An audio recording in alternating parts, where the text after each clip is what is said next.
So Infinity Ward just dropped the full roadmap for Modern Warfare 2 Season 1. It covers everything from the multiplayer changes to DMZ and Warzone. And if you look through the document, it's literally like the biggest set of patch notes I think I've ever seen. So I'm going to break this down in the most easy to digest way possible in this video, and so you don't have to dig through 45 minutes of reading on your own. So we're just going to break down all the important stuff you need to know, what's changing and really what's going on with the game. Now, I want to start with Modern Warfare 2's multiplayer changes. Now, this is just going to be what's coming content-wise. I guess there is some patch notes for weapon tuning that it's going to be happening at some point, but I don't think it's been decided yet, so it's not included in this like blog post or roadmap. But this is going to cover what is actually coming, and we're getting two brand new maps, one of them being Shoot House, a fan favorite from Modern Warfare 2019. That's going to be coming with the immediate launch of Season 1, and then we're also getting Shipment at some point during mid-season. There's not an exact date on when this is releasing, but you know, it's Shipment, it's the map we've played before, we know what it is, and we know how it plays, so that'll be coming, I'm sure, a couple weeks after the launch of Season 1. Also, Spec Ops stars have been reset, and from here on out, they're going to be working on a schedule where, like, every week or so, these stars you did earn will reset, and you can earn more, thus, you know, helping you unlock more classes. And we're also getting a new Spec Ops mission called High Ground. The description of this mission is just successfully find and destroy enemy communication servers and locate and extract 3 hard drives with vital enemy intel. Also, we finally get some more info on what raids are, and so this is going to be coming with the release of Season 1. It continues the story of the Modern Warfare 2 campaign, and it says will be the ultimate challenge for trios with a mix of stealth, action, and puzzle-solving objectives. I literally think this is going to be like almost a zombies Easter egg, but done in a, you know, more Modern Warfare kind of style. Also, we're getting 4 new weapons, and 2 of them are free in the Battle Pass. We're getting the Victus XMR Sniper Rifle, which is a bolt action. We're getting the Bass P SMG, and then we are getting the Chimera Assault Rifle. Now, I guess this was like supposed to be in the beta or something like that, and it's essentially the Honey Badger from Ghost. For all purposes, that's what it is, and then that's going to be actually integrated into the game with Season 1, and then we're getting the M13B Assault Rifle as well, which I believe is also in Modern Warfare 2019. There's going to be 6 new operators as well, apparently, and there's 3, you know, footballer ones, and then there's Zeus, Klaus, and Gaz are all going to be playable operators in Season 1. Also, this is a big one. The Prestige system is finally evolving, or it's changing to a healthy middle ground to where I feel like people have been asking for the more classic Prestige system instead of their rank resetting at the beginning of each season. That still does happen to some degree, but not really. Like, so for example, as soon as Season 1 releases, getting level 56 will, you know, put you up Prestige 1, and then Prestige 2 is locked at rank 100, Prestige 3 is 150, etc. It goes all the way up to Prestige 5 at 250, and that is the level cap for Season 1. So we still have the traditional Prestige system, and your ranks will not reset. For example, if Season 2 rolls around and you're still at Prestige 3, you have to get all the way up through 4 and 5 before you can continue. It's just like the level cap will raise. The max cap, you know, heightens each season. So I think this was the natural evolution of where the system needed to go, and it's a good compromise between the old classic Prestige system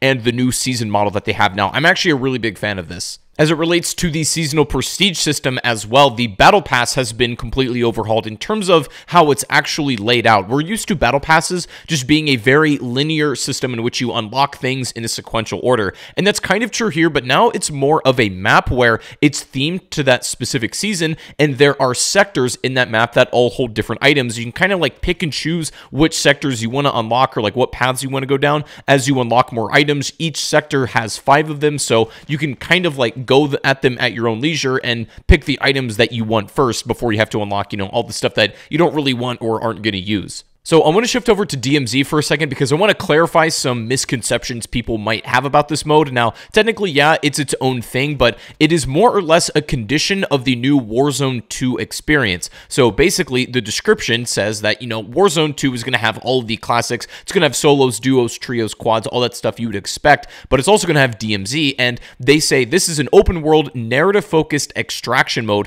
where operator squads have free reign to complete faction-based missions, take on additional side objectives, engage with enemy operators or AI combatants, and search for valuable items, all while fighting to survive towards exfiltration. In other words, this is going to be played on the same map as Warzone 2. It will take place on Al Mazrah. It's going to have a lot of the same mechanics in terms of like weapons and things like that. But the end goal is not necessarily to be the last one alive, but to exfil, successfully and engage with both real players and AI combatants. Basically, escape from Tarkov, claiming valuable items if you successfully exfil. Now, the thing about DMZ is they have not clarified what these valuable items actually are or what they do. Like, for example, Tarkov is an enjoyable game, and it's like one of those things where the value is placed on the fact that the items you bring in game, if you die, if you lose them, they're gone forever. They are sort of permanent loot in some sense. Yes, it has all the other peripheral mechanics like crafting in game and making items, trading out stuff like that. And in DMZ, there are a lot of those elements where you do explore the world, you do craft things, you fight AI, you take over strongholds, that kind of stuff. But I guess the only thing I'm really wondering in regards to DMZ is like, what's the point, right? It just feels like a slightly different condition to the Warzone experience with no real stakes. You can kind of exfil whenever you want, and if you do exfil successfully, it's like, great, I guess we got out with our challenges and got some XP or whatever, but like, I guess I don't really understand the overall like stakes to it all, and I think that is the one thing that's missing a little bit from this mode. I haven't played it myself yet, but will be very soon as well as you guys, and I don't know if there is some kind of like permanent loot system or there's some real stakes to while you're going in, then I think this mode will make a lot of sense. But as of right now, expect the Warzone 2 experience and DMZ to be very similar in terms of like the actual mechanics. It's just the condition is slightly different. I think that's the best way I can put it. Now, in regards to Warzone 2, they're making some big changes from when we first like saw it revealed a couple of months ago, around the time of the beta and stuff. And apparently they are bringing back loadouts, which I think is a great idea. And the reason is because I think loadouts and that core class customization that Call of Duty does brilliantly is literally why Warzone does well, or at least a big component, or why it at least sticks out as a BR. And for them to remove that, I think would be losing a lot of the charm and sauce that made Warzone special initially. So loadouts are coming back and will be very prevalent in Warzone 2, so don't worry about that. Warzone 2 will also feature a new third-person mode, which obviously we've seen in the multiplayer for Modern Warfare 2, but that is a completely brand new experience to Warzone, as it were. Now, speaking of original Warzone, this is pretty crazy. So this is going to be totally rebranding to just Warzone Caldera, and for a little while, like when all of this stuff drops with the new season update, Warzone 1 is going to be taken offline for just a little bit in order to encourage players to try out Warzone 2 for free, but they will be bringing it back. But Warzone 1, I guess, is now just going to be fundamentally called Warzone Caldera, and all of those mechanics are going to be staying relatively the same. I think that game is going to be pretty static from here on out once it actually does like rebrand as that, and then all of the newer updates are going to be specifically for Warzone 2. But it is kind of weird to see the passing of the torch in some ways. Warzone 2 also has a brand new gulag system, which we saw a little bit of when they showed it off, but this is going to have more players involved in it. It's going to have a jailer that speeds up combat a little bit, and some brand new mechanics that make it feel much different to the original gulag, but it's the same premise of getting out and getting back into the fight. Now, there have been some changes with how looting is going to work. Now, there are still like pick-upable loot. When you kill a player, their primary weapon is going to fall off them like it did in original Warzone, but other smaller items are actually going to be picked up via your backpack, and this is going to be the same way that it works in DMZ. Again, kind of what I was saying, where they're just the same game, but a different condition and a different rule set, but everything is going to feel roughly similar in both of these two experiences, and your backpack is now going to become a very fundamental part of Warzone 2. And there's also some special mechanics coming to these experiences. For example, the circle collapse basically means that it's not just one circle that might be a safe zone this time. It could split off into like 3 different cells, basically, and that's going to change up. I've seen some other smaller BRs do that before, and it usually works out pretty well. I think it'll work well in Call of Duty. And then we also have proximity chat, which thank God that makes for the best content. And between that and DMZ should be pretty fun.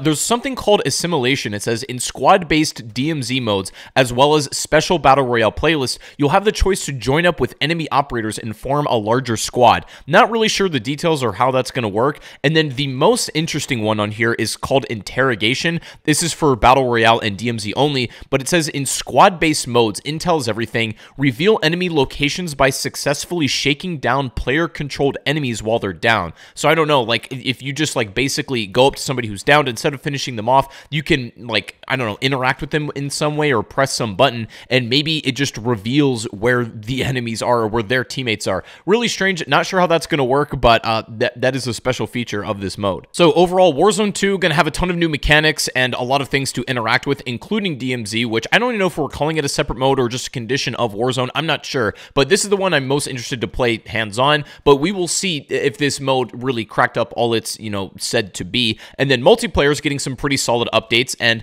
again, not included in these patch notes, but I assume is coming when this does release, are weapon updates. So any of the really good guns right now, I actually expect some are going to get a nerf, some are going to get buffed. We're going to see our first really big passive weapon balances, the first of many, I'm sure. And of course, with the UI updates, I think that's going to make the description of attachments a lot more clear too, which will play into just how, the guns overall function in Modern Warfare 2. So I think a lot of really good stuff is coming to the game, and happy to see that this first update is quite substantial. There's actually a lot more stuff than I thought it was going to be. So I'm going to give them a lot of props for that. We'll see how it plays when it does release into the video game itself, but this will be coming out on the 14th, or at least Season 1 will, and then DMZ and all of that Warzone 2 stuff will be playable on the 16th. But yeah, just wanted to make a video showing you guys all the major stuff you need to know for Season 1. I hope you got something on this video. I hope it helped. Drop a like if it did, subscribe if you're new to the channel for more, and go follow me on Twitch. I stream over there. But anyways, have a good day, guys. I'll see you in the next one. Peace.